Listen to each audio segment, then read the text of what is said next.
Now we got a Chinook helicopter that's loading up on water. A couple of minutes ago I shot two Sikhorskys. So they've got a water pumpkin right there. We can't see it. We got to be a little bit higher. It's bright orange. And that water pumpkin holds 10,000 gallons of water.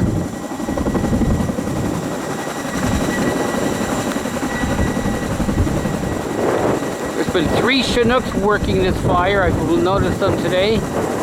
And 2 Sikhorsky's, a yellow one and a red one.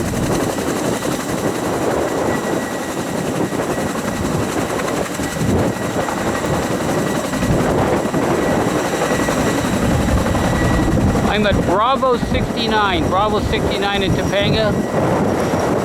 There's 3 10,000 gallon water pumpkins up here that they use.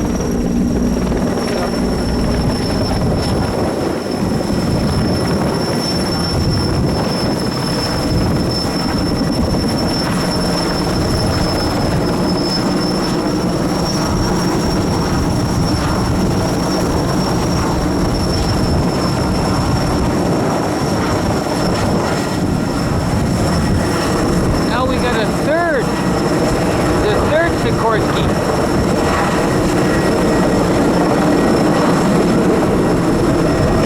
This guy's lifting off. I'm getting hit by the water. It's raining on me.